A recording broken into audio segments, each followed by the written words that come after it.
Hi everyone, I hope you're all tucked up and cozy like Harley here as I read you the last chapter of Book 4. Chapter 7 is entitled An Unexpected Party. Paddington paused on the stairs of number 32 Windsor Gardens and sniffed the morning air. A few moments later, having consulted the Browns' calendar through the banisters, he hurried on his way with a puzzled expression on his face. There was definitely something mysterious going on that morning, and he couldn't for the life of him make out what it was. Unless Mrs. Bird had made a mistake when she changed the date, which would have been most unusual, and unless he'd also overslept by 2 or 3 days, which seemed even more unlikely, it should have been a Thursday, and yet all the signs were Sunday ones. To start with, there was a strong smell of freshly baked cakes coming from the direction of the kitchen, and although Mrs. Bird occasionally did her baking during the week, she was much more inclined to do it on a Sunday. In any case, she never made cakes quite so early in the morning. Then there was the strange behaviour of Mr. Brown. Mr. Brown worked in the City of London. In the mornings he followed a strict timetable. Breakfast was served punctually at 8:30, and before that, come rain or shine, he always took a quick stroll round the garden in order to inspect the flower beds. On this particular morning, Paddington had nearly fallen over backwards with surprise when he'd drawn back his curtains and peered out of the window, only to see a very unkempt-looking Mr. Brown pushing a wheelbarrow down the garden path. "I was wondering when you were going to put in an appearance," said Mrs. Bird, as Paddington poked his head round the kitchen door with an inquiring look on his face. "I've never known such a bear for smelling out things." Mrs. Bird hastily closed the oven door before Paddington could see inside, and then began dishing up his breakfast. "Don't go eating too much," she warned. "We're having a party this afternoon, and I've enough to feed a regiment of bears." "A party!" exclaimed Paddington, looking more and more surprised.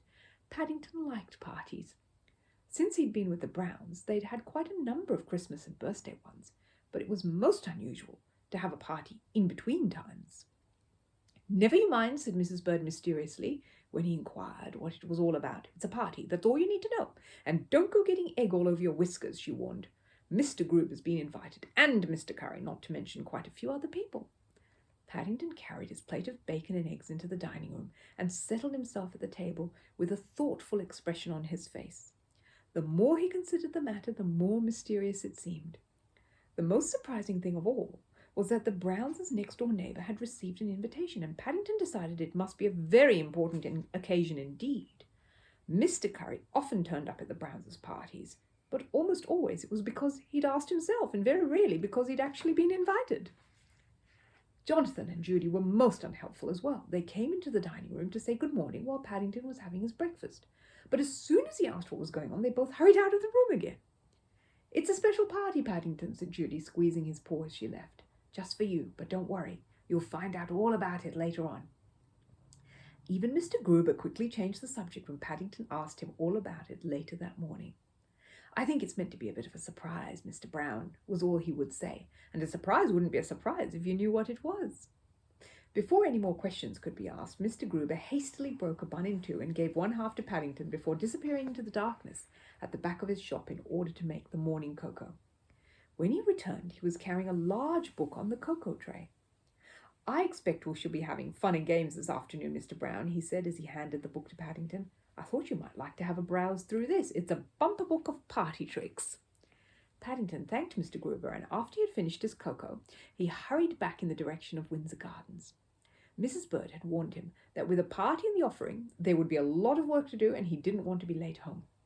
Apart from that, Mr. Gruber's fun book looked very interesting, and he was anxious to test some of the tricks before lunch. But as it happened, all thoughts of party games passed completely out of his mind as he reached home.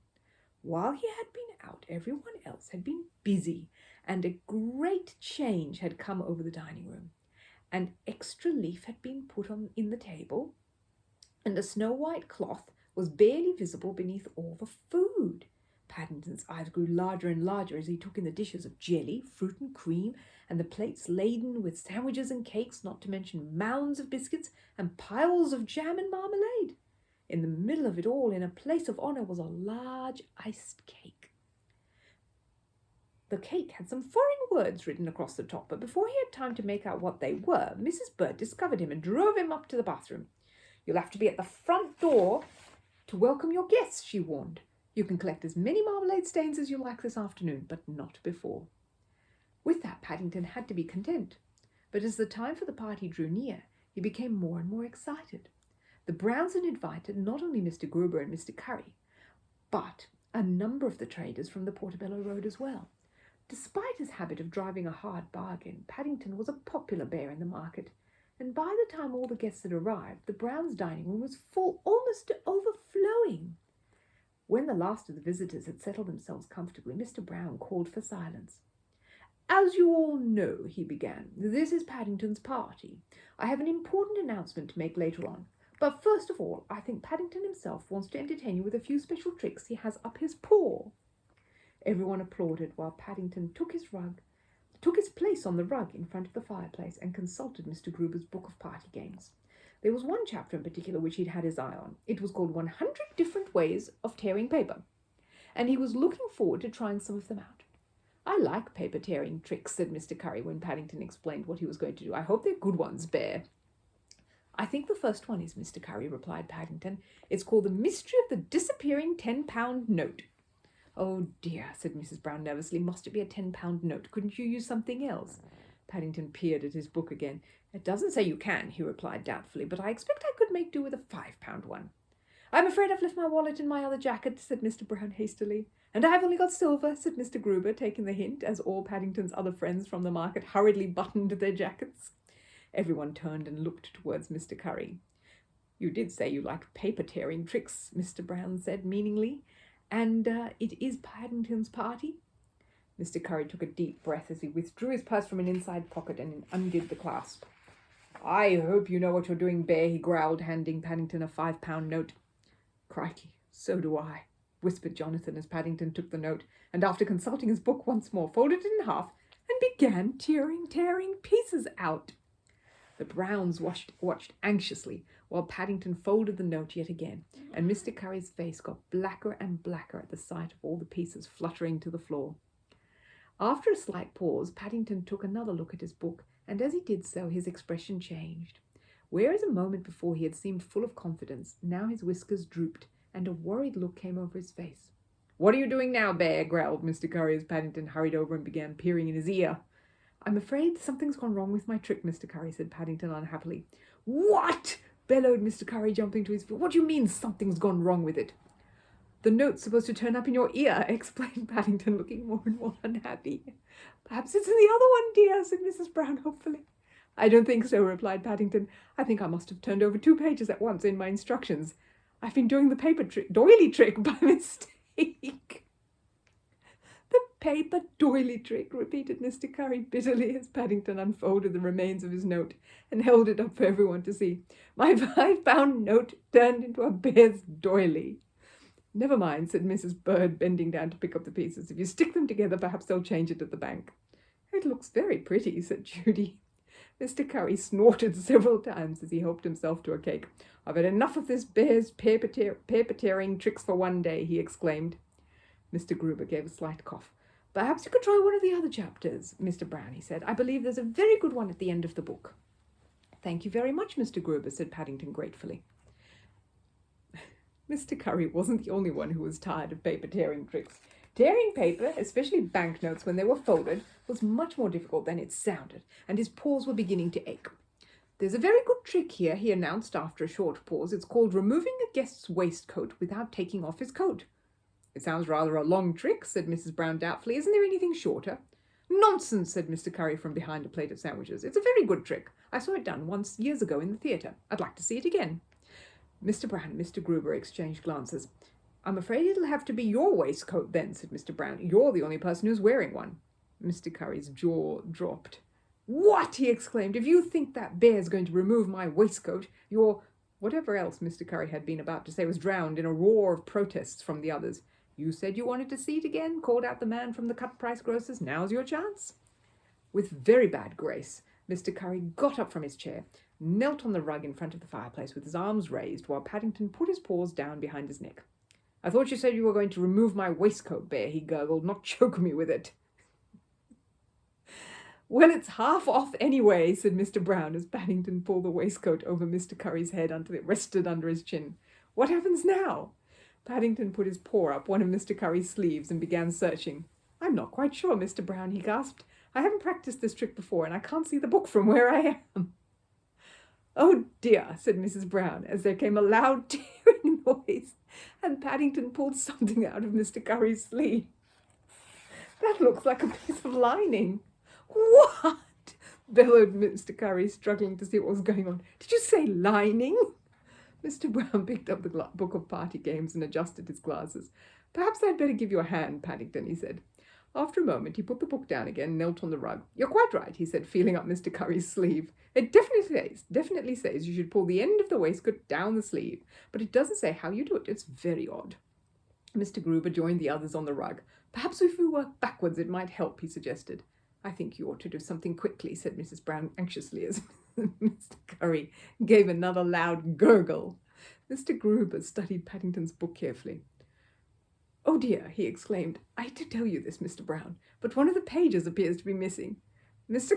Curry's eyes bulged, and he gave a loud spluttering noise as he took in Mr. Gruber's words. "What's that?" he bellowed, jumping to his feet. "I've never heard of such a thing." "I don't think you should have done that," said Mr. Gruber reprovingly. "It sounded as though you split your coat." Mr. Curry danced up and down with rage as he examined the remains of his jacket. "I split it," he cried. "I like that. And what was that bear doing at the time, I'd like to know?" "He wasn't anywhere near," said Mrs. Bird. "I was looking for my missing page, Mr. Curry," explained Paddington. "I think I must have used it by mistake when I was practicing one of my paper-tearing tricks."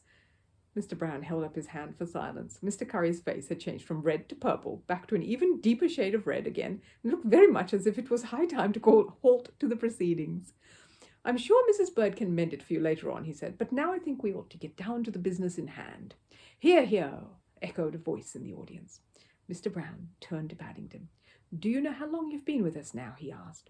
"I don't know, Mr. Brown," said Paddington, looking most surprised at the question. "It feels like always." "Nearly 3 years," replied Mr. Brown, "which is quite a long time, considering you only came to tea in the first place." "Now," he continued when the laughter had died down, "we have a surprise for you. The other day we had a telegram all the way from the Home for Retired Bears in Lima. It seems that Aunt Lucy's celebrating her 100th birthday very soon, and the warden thought it would be a nice idea if all her family could be there with her." "Fancy being 100!" exclaimed Jonathan. "That's jolly old." "Bears' years are different," said Mrs. Bird. "They have 2 birthdays a year for a start," said Judy. "Anyway, Paddington," said Mr. Brown, "however many years it is, she's obviously very old, and it's a big occasion, so we wondered if you would like to go." "Speech!" cried someone at the back of the room. Paddington thought for a moment. "Will I have to travel in a lifeboat and live on marmalade like I did when I came?" he asked. "No," said Mr. Brown, amid more laughter. "I've been to see one of the big shipping companies, and they've promised to give you a cabin all to yourself this time, at special bear rates, and a steward who knows all about these things to look after you." Paddington sat down on his chair and considered the matter. Everything had come as such a surprise, and his mind was in such a whirl he didn't quite know what to say apart from thanking everyone. "I shouldn't say anything," said Mrs. Bird. "I should have a piece of cake instead. I've made one specially." "It's got Bon Voyage written on it," explained Judy. "That means we all hope you have a good journey." "Come on," said the man from the price grocers as Paddington began cutting the cake. "Let's have a chorus of 'For he's a jolly good bear cub.'"